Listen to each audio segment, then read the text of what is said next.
Comment est-ce que vous êtes rencontrés tous les deux? Sur Mythique. Voilà. Ah.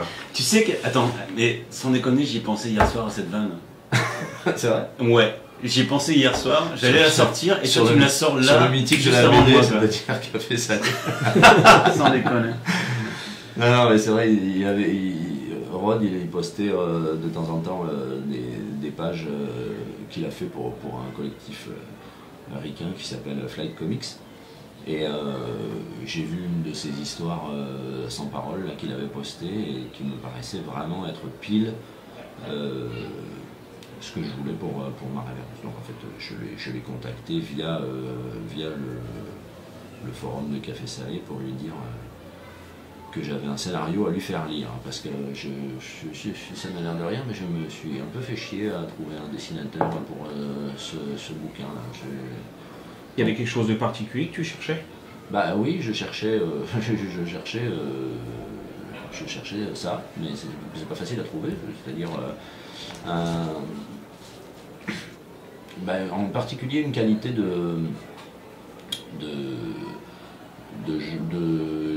jeu d'acteur, on pourrait dire, enfin, voilà, de faire jouer les personnages juste avec des vraies intentions de jeu, et des subtilités dans les regards, dans les positions des corps, je voulais que ça soit précis à ce niveau-là, quoi, parce que c'est pas un récit d'action, c'est pas, voilà, et il y a pas mal de textes, donc je voulais pas que ça soit bavard et figé, quoi. Il fallait que le dessin derrière il supporte cette grosse tartine de blabla, parce que c'est un personnage qui s'écoute vachement parler, Vincent, donc il nous en met quand même des caisses, et il fallait que derrière il y ait un dessin qui amène tout ça, voilà. Donc c'était pas facile à trouver. Et tu connaissais son travail déjà? Ouais. Bah ouais, enfin je connaissais surtout Aline Le Tanner, dont j'étais fan. Et enfin, ça remonte à il y a 4 ans, hein, quand même, donc il n'avait pas encore sorti toutes les autres séries. Et non, et puis enfin, quand il m'a dit qu'il était intéressé pour bosser avec moi, évidemment j'étais aussi intéressé, mais je savais que c'était pas forcément possible vu que j'ai un boulot à côté, quoi. Mais une fois que j'ai lu le script, là c'était sûr, je voulais le faire à n'importe quel prix, quoi. Et là j'étais bien emmerdé parce que après il fallait, à l'époque, moi j'étais davantage dans une urgence de sortir les bouquins. Je me disais faut essayer de... C'était peu de temps après que j'ai décidé véritablement d'essayer de ne faire que ça dans la vie, ce qui suppose à un moment donné d'envoyer, quoi, tu vois. Donc évidemment la perspective de me dire on va mettre 4 ans à faire le bouquin, il y a eu un moment où je me suis dit est-ce que c'est... J'avais surtout... moi j'étais convaincu par l'idée, mais j'avais peur que lui il tienne pas sur la longueur. Je me disais c'est quand même très long, tous les week-ends. Lui, bon là sur le début avec l'enthousiasme du moment il peut y croire, mais 130 pages c'est long, quoi, hein, quand je vois des auteurs déjà qui ont du mal à faire un 46. Et puis en fin de compte, moi j'ai pas hésité longtemps, parce que je me suis dit oui, mais en même temps c'est ce que je veux en termes de dessin, donc s'il faut 3 ans. Et vous n'auriez pas pu le faire en plusieurs tomes? Oh non. Enfin l'idée était apportée à un moment où tu y as pensé, ou je sais plus. Oui, enfin, ça a été évoqué. Mais... Ça a été évoqué parce que pour tout te dire, la première fois qu'on l'a présenté, donc c'était il y a quand même un certain nombre d'années. Et l'image du one-shot, du roman graphique a beaucoup bougé en 3 ans là, ces dernières années. Mais quand on l'a présenté, c'était donc avant Portugal, avant Chronique de Jérusalem, avant tout ça. Et chez les éditeurs, il y avait encore, enfin chez les éditeurs, on va dire, chez les gros, quoi, les gros poissons, il y avait encore cette idée que roman graphique égale choix de bouquin, etc., mais pas de vraie visée commerciale derrière, il n'y avait pas un potentiel commercial. Et donc, quand moi j'avais envoyé ce projet qui était grosso modo impitchable, qui est compliqué à attraper, de quoi ça parle, voilà. Il me disait qu'est-ce que tu veux faire avec ça en roman graphique, on va se planter, quoi. Vous êtes à peu près tous d'accord là-dessus. Et donc certains ont émis l'idée à un moment donné de peut-être de le segmenter, d'essayer de le faire passer en plusieurs fois, mais ça moi j'y croyais pas du tout, parce que j'avais l'impression que ça allait partir en capilotade vu que c'est basé comme enfin, c'est une sorte de cheval de Troie, c'est une vaste blague en fait cette histoire. Donc le laisser penser au bout d'un premier tome qu'on est bien toujours dans une histoire de braquage de fourgon, etc. C'était prendre un risque énorme de perdre énormément de gens en route parce qu'on voit arriver un récit très très classique. Ouais. Donc moi je croyais pas trop à cette solution. C'est quelque part l'avantage qu'a eu le temps qu'on a mis à le faire, c'est que le temps qu'on a mis à le faire, il a permis aussi à tout un genre depuis quelque temps là, de prendre sa mesure. Et nous, on arrive au bon moment finalement. Et puis entre-temps, il y a eu le singe aussi de Hartlepool qui sur ce type de format a eu un bon accueil, a bien fonctionné, etc. Ce qui a achevé de conforter tout le monde, on pouvait un petit peu plus s'amuser là-dedans. L'inspiration de l'histoire, elle vient d'où? L'inspiration de l'histoire, elle vient de mes sombres années. J'ai bossé 15 ans la nuit en fait, moi, avant de faire de la bande dessinée. Bar, boîte de nuit, voilà, et du coup plein de drôles d'oiseaux rencontrés, plein de situations invraisemblables vécues moi-même, et j'avais envie de... En fait, ça revenait tout le temps quand moi j'essayais d'écrire des récits personnels.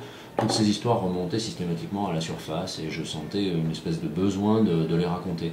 Alors, plutôt que de continuer à tourner autour du pot, je me suis dit, tu vas toutes les compiler et essayer de les lier en fait, pour arriver à leur donner du sens en fait, en les regroupant et en m'en servant comme matériel de base. En fait. Je me suis dit, est-ce qu'avec toutes ces histoires, tu peux raconter une histoire qui a un sens sur la France d'aujourd'hui, sur ma génération et celle de mes parents, sur tout ce rapport-là, voilà, ouais, sur la France du début du... Enfin, c'est la France de Sarkozy, hein, voilà, en gros. C'est très réussi. Et c'est pas joli, la France de Sarkozy. C'est très réussi parce que quelque part les personnages sont très opposés les uns aux autres. Il y a plusieurs petites histoires au sein de l'histoire. Tout ça, c'est l'impression que c'est plein de prétextes pour les réunir et pour arriver au final. C'est une histoire d'amour au fond qu'il y a dans tout ça. Il y en a, comme on dit dans les tontons flingueurs, il y en a aussi. C'est vrai que c'est un fourre-tout. C'est un fourre-tout bien bordélique, construit, déconstruit. Enfin, la thématique du puzzle d'ailleurs qui est présente, c'est un peu une mise en abîme, puisque à la base j'ai même construit le récit comme ça. Enfin, c'est un puzzle en fait, c'est plein de petites bribes. Moi je me suis amusé à comparer ça un peu à un travail de DJ. J'ai fait du DJ narratif en fait, c'est-à-dire que j'ai pris plein de petits morceaux qui existent vraiment. De la vie, j'ai pris plein de petits morceaux de la vie d'autrui et de la mienne et moi j'ai fait le liant, on va dire, pour qu'à la fin ça fasse un truc original, quoi. Voilà. Enfin moi, nous, parce que c'est monsieur qui s'y est collé quand même à la fin pour que ça existe. Notamment la scène du puzzle, moi c'est facile de l'écrire la scène du puzzle, mais c'est moins facile à dessiner. C'est ça qui a été le plus difficile? La scène du puzzle, pas tellement, non. Je dirais que c'est plus global que ça, quoi. Ce qui a été difficile pour moi, c'est plus parce que je suis issu de l'animation de personnages, donc c'était de faire des décors et des décors, des véhicules, des trucs comme ça. Là c'était plus dur. Mais la scène du puzzle, en fait, moi ce que j'avais bien aimé, c'est qu'on l'avait toujours un petit peu mise de côté, quoi.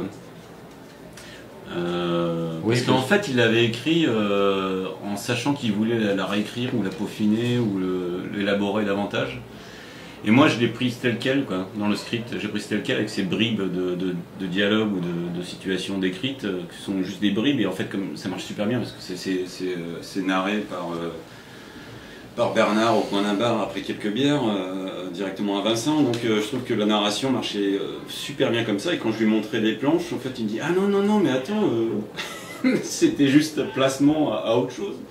je voulais peaufiner tout ça. Je suis bah non, mais, enfin, ce serait dommage parce que ça marche super bien dans cette espèce de cassure, de montrer des petits flashs. Donc on l'a gardé un peu tel quel quand même.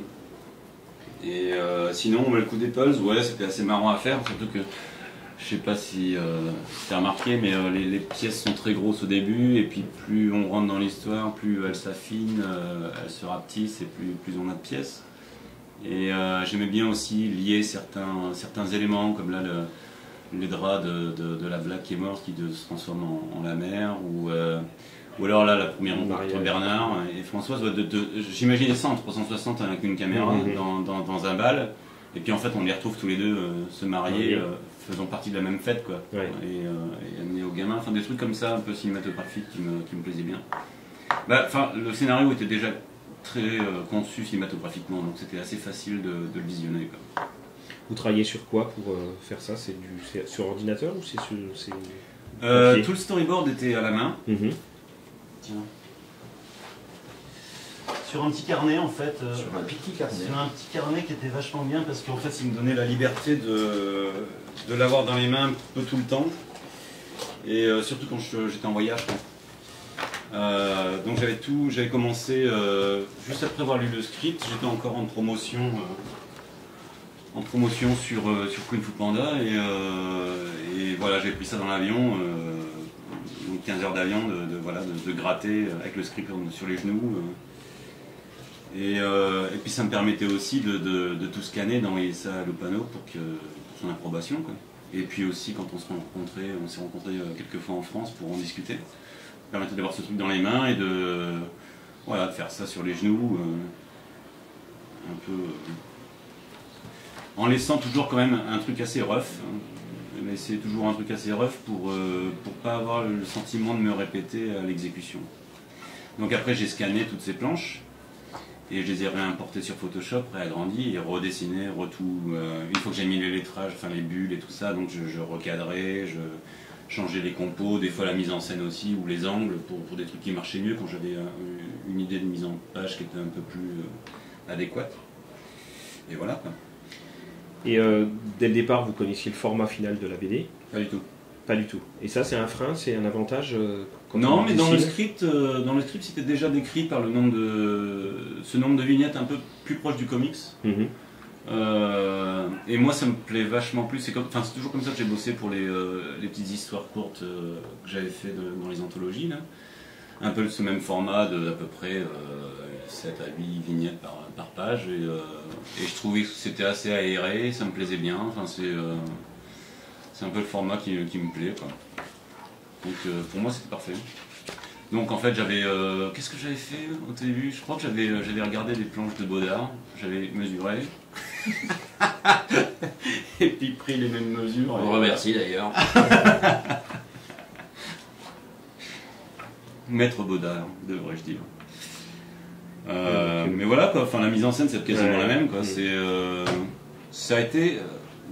tel que le script était décrit, de toute façon, c'était, comme je te dis, c'était vachement facile. Sauf que tu peux voir, que ce qui était une case de gauche, parce qu'il y a des endroits où on s'est rendu compte qu'il fallait couper un peu. Ouais, qu'on avait... puis avec le texte, de donner un dynamisme et aussi un sens de lecture, quoi. Des fois, il y avait des trucs qui étaient un petit peu à sens contraire. Donc... ça a été vraiment une relation professionnelle, mais idyllique. Franchement, j'ai jamais eu ça en 25 ans de carrière dans l'animation.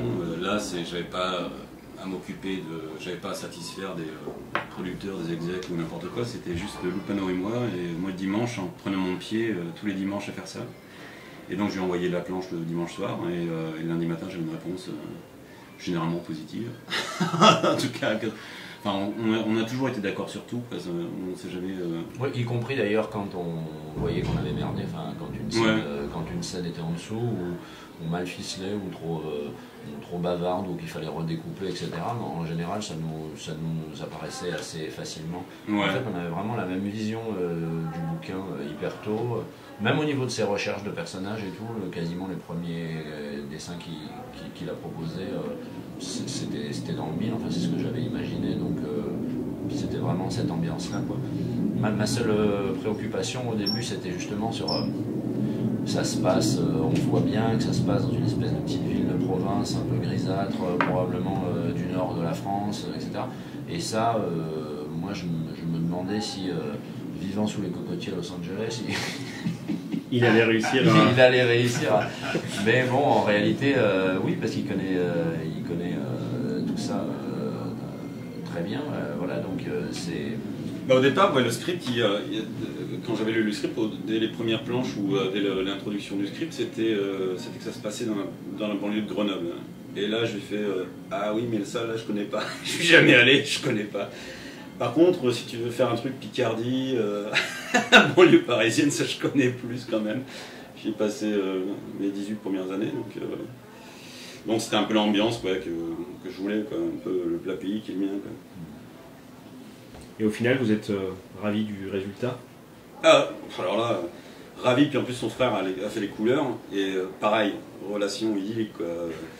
On lui a donné plus ou moins les directives du genre, de couleur ou du style qu'on voulait. Un truc en aplat, simple, pas d'effet, pas de trucs comme ça. Et bon, en plus, Will s'en est occupé tout le temps. Et franchement, le mec il dépotait à 10 pages par semaine, c'était ouais, il a fait plein de propositions hyper intéressantes. Ouais. Sur les ambiances, sur des choses comme ça, tout en étant vraiment conscient à chaque fois que l'important c'était de laisser vivre le dessin de Ron en fait, et d'essayer de faire simple et par contre vraiment d'utiliser les couleurs de manière narrative, voilà. Pour essayer d'apporter une plus-value à l'ambiance, à l'histoire. Voilà, donc c'est ce qu'il a fait. Ce qui marche vachement bien, là, la séquence du club, du nightclub avec les roses, ou alors la séquence de la salle de bain avec les jaunes, là, très fort. Moi, c'est un truc au tout début, quand on commençait à en parler, avec Will, on commençait à parler couleurs. Et c'est un concept qu'en fait Will m'a appris, quoi, les couleurs narratives. C'est un truc dont j'ignorais l'existence. Et que Will m'a fait découvrir. C'est une proposition du coloriste, hein, ça. Et la première fois que je l'ai vu, vous voyez, cette scène est tout à fait authentique. Hein. Ça m'est arrivé pour de vrai. C'est pour ça que j'ai voulu que ce soit lui toute cette scène des parents qui rentrent dans la boîte de nuit et qui découvrent l'homosexualité de leur enfant. Là, comme ça, c'est une scène absolument vraie.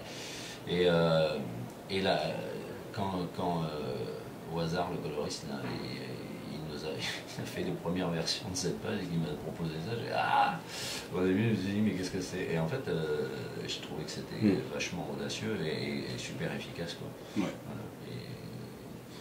Et voilà, il a eu plein de bonnes petites propositions comme ça qui apportent un vrai plus à cet album. Voilà. Donc oui, pour l'instant on est ravis de ce format que nous a proposé l'éditeur aussi et tout.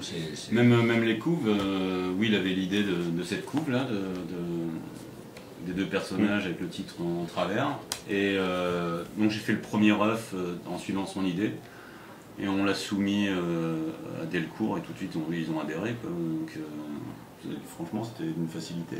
Ouais. Ouais, franchement, c'est louche tout ça. On va le payer tout ça à un moment donné. Le public, il accueille comment la BD? Jusqu'à présent, super bien. Pour l'instant, oui. En dédicace, il y a du monde? Ouais, il y a du monde. Ce qu'il y a de bien avec ce festival-là, c'est que les gens l'ont lu déjà. Parce que j'ai fait un premier festival à Bercy, le bouquin venait de sortir, donc les gens l'avaient acheté, mais ne l'avaient pas encore lu, donc on ne pouvait pas en parler forcément. Puis j'avais pas envie de leur dévoiler ou de leur citer des dialogues fabuleux à la Audiard qu'il y a dans le bouquin. Mais là, c'est un public qui connaît le bouquin, donc non, c'est super appréciable. Et puis bon, il y a toute une presse derrière qui en fait toutes les louanges, donc pour moi, je suis très heureux d'être là. C'est vrai qu'on est vraiment content là pour l'instant de l'accueil. On peut pas rêver mieux, quoi. Ce qui est une grande joie parce que voilà, comme on l'a dit, c'est un bouquin qui vient de loin et il a maintenant plusieurs années de travail derrière, etc. Donc forcément, on a toujours peur du tout ça pour ça, quoi. À la fin, d'avoir fourni autant de travail. Voilà, donc là, on a l'impression qu'au moins on a pas fait tout ça pour rien. Mais je m'en suis jamais soucié à la fabrication, par contre. Moi, c'est toujours... Non, mais c'est à la fin que ça vient, c'est au moment où ça sort, au moment où on se dit, putain. Mais même on n'avait rien signé ni quoi que ce soit, on avait fait un dossier, on s'était fait jeter de partout, mais moi j'étais tellement fou amoureux du script que j'ai fait non, mais moi je le fais de toute façon, quoi. Même pour le plaisir, quoi, je m'en fous, je le fais, quoi. Donc tous les dimanches, je me suis collé à faire une page et j'y ai cru jusqu'au bout. Je me suis jamais lassé de dessiner quoi que ce soit, à part peut-être des grands buildings, parce que je sais pas les faire, mais franchement, je me suis jamais lassé de relire et relire le script et d'y travailler, quoi. C'est un bonheur, quoi. C'est franchement, de toute ma carrière, c'est un des meilleurs moments que j'ai vécu, jusqu'à présent. Et du coup, vous avez déjà des projets? On va se marier, là, on va adopter après, et puis... On va adopter à Larry. Il sera content de le savoir, tiens. Alary qui est dans l'album, les premières pages, Pierre Alary. C'est le tenancier, c'est Marco, c'est le tenancier du premier bar. Là. Je tenais absolument que ce soit Pierre Alary avec son t-shirt Marillion, parce que c'est un gros fan de Marillion. D'ailleurs, il m'a reproché, parce que c'est un t-shirt des années 80, il m'a reproché que c'était un t-shirt pourri. Mais bon, je connais pas mon Marillion, donc j'ai pris ce que j'ai trouvé. Ouais, vous avez déjà quelque chose de prévu ensemble ou pas? Bah, on en discute juste après ça. Déjà. Bah, allez-y, on vous enregistre. Déjà, l'envie de s'y remettre, c'est déjà pas mal. Ouais. Voilà, je pense qu'on a encore des choses à faire. Absolument. Moi, c'est ouais, voilà. Enfin, si je tombe aussi, si je tombe autant amoureux j'en doute pas, quoi, de ces histoires, évidemment que je remets le couvert. Très bien. Et ben merci à tous les deux. Merci beaucoup de votre gentillesse. C'est de rien. Super beau ça. Ouais, très bien. Oh la vache. Ils sont sur le Facebook de ma révérence. Okay. Il les a mis en. Mais ils ont aussi à la presse, ils ont tout. J'avais tout envoyé, tous les signals, tous les JPEG. T'as toute l'histoire. Alors tu remarqueras qu'on a changé à la mise en page à la révélation de la décalage, comme on disait tout à l'heure. Ouais. Il y a une page qui ne verra jamais le jour en fait. Parce qu'en fait on s'est rendu compte qu'évidemment on était en page de droite et que ça attirait vachement l'œil.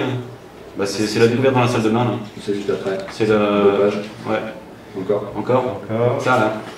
C'est ça. Ah ok, d'accord. En fait on est arrivé ici mais ça attirait trop l'œil dès qu'on avait tourné cette page là, donc on a rallongé l'exploration de l'appartement pour tomber sur une pleine page. Une pleine page là-dessus. D'accord, ok. Tu vois, et après il le récupère et il se passe la réalisation, tu es obligé de faire en page de gauche parce que sinon. On s'était un peu planté là-dessus quoi. Mais elle est terrible cette scène. Ouais. C'est une super idée aussi du colorage. Moi c'est hyper prenant. Ah mais je suis t'as envie de l'aider à apporter.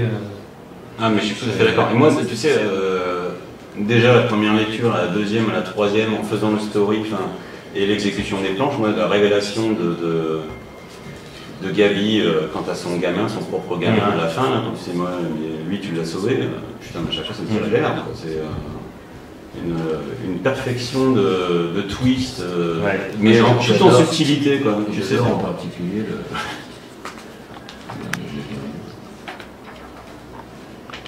j'adore en particulier la gamine qui se c'est ça, en fait, je cherchais. Ah ouais, c'est terrible. Je faisais des pauses. Il faire sacrément mal. Je voulais faire des pauses hyper gaies, quoi. Donc à chaque fois, je faisais prendre comme ça, prendre par derrière, enfin des pauses hyper gaies, vu que lui, c'est son. C'était cool, il avait un rapport au corps nu d'un adolescent un peu lascif. Je trouve ça, c'est comique, assez frère Cohen. Je crois que je me suis fait élu. Ouais, cette tirade. Mais il y en a plein comme ça, des tirades qui me font hurler. Mais c'était bien, ça me paraissait nécessaire pour ne pas tirer le truc sans cette gamelle et sans cette réflexion. La scène vire à un pathos qui est facile en fait, qui est trop facile. Ah oui, tout à coup, il se révèle en grand défenseur. Voilà. Et je voulais qu'il reste Gabi, c'est-à-dire que je voulais qu'on sente que tout ce qu'il est en train de faire là, il le fait en se disant dans un coin de sa tête, mon Dieu, je suis en train de porter une tarlouse dans mes bras. En fait, il me disait qu'il était en train de vivre ce moment-là et que pour lui, c'est d'une très grande violence. Et voilà, je voulais que ça reste lui, quoi. Ouais, mais il y a plein de moments comme ça qui me font encore triper, quoi. Quand je le fais. Mais Pas parce que j'ai dessiné. Ouais, non, mais c'est vrai. Quand je travaillais, j'ai travaillé dans une boîte, j'étais portier en fait, dans une boîte gay comme ça pendant plusieurs années. Et ça m'arrivait dans les soirs où je travaillais pas de me retrouver dans des soirées ou avec des gens comme ça. Et qui me disaient, quand je disais que je travaillais dans cette boîte-là, il y avait d'abord une espèce de silence général. Et des types qui me racontaient qu'ils connaissaient quelqu'un, mais vraiment, c'était pas des rumeurs, ils connaissaient quelqu'un qui était descendu dans cette boîte par accident et qui s'était fait attraper dans les toilettes de force, tu vois, genre couché sur le comptoir et toute la boîte lui était passée dessus. Ça faisait partie des légendes que j'entendais vraiment.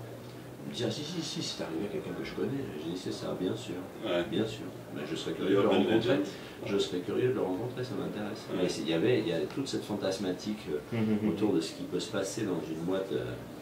La boîte où je bossais, en plus, c'était une boîte où tu rentrais, une fois que tu passais la porte, tu descendais un escalier. Donc c'était vraiment, il y avait physiquement le truc, pour les gens, une espèce de descente aux enfers, pour les homophobes. Ouais. Tu descends dans un espèce de trou où en bas, il va y avoir tu vois, un mélange de gens, de corps nus extrêmement, et avec des gens qui s'enfilent, tu vois. Et c'était vraiment cette vision que je voulais, parce que moi, elle me paraissait... c'est encore actuel aujourd'hui, enfin, on l'a vu dans les manifestations pour le mariage pour tous, ce qu'on a... À un moment donné, moi je me suis demandé, quand on était en train de faire les planches, je me demandais dans quelle mesure je n'étais pas allé trop loin sur cette caricature de Gabi qui, avec tout ce qu'il disait sur les homos, etc. Je me demandais dans quelle mesure j'étais encore... Bon, je voulais dépeindre un personnage qui était de la génération d'avant, mais je me disais finalement, est-ce que ça va encore parler à un lecteur d'aujourd'hui, etc. On n'avait pas plutôt fini cette séquence que éclataient les manifs anti-mariage pour tous, et là tous les jours aux infos, là, ils nous en montraient qui disaient mais bien pire, enfin, on a entendu des trucs, et puis alors on peut se poser la question à quoi ça sert de tendre le micro à des gens comme ça, quoi, parce que là il y avait une envie de faire du sensationnel et du scandaleux, mais ce qu'on a entendu à cette période-là m'a fait penser vraiment que finalement j'étais en dessous, avec le personnage de Gabi, j'étais très en dessous de la France d'aujourd'hui, donc je suis désolé, j'ai tapé un peu juste, je vais essayer de me réajuster sur le prochain. Sur le prochain, vous pouvez me faire confiance, on va aller beaucoup plus loin. Je vais essayer de rattraper mon contemporain. Ok. Bon courage.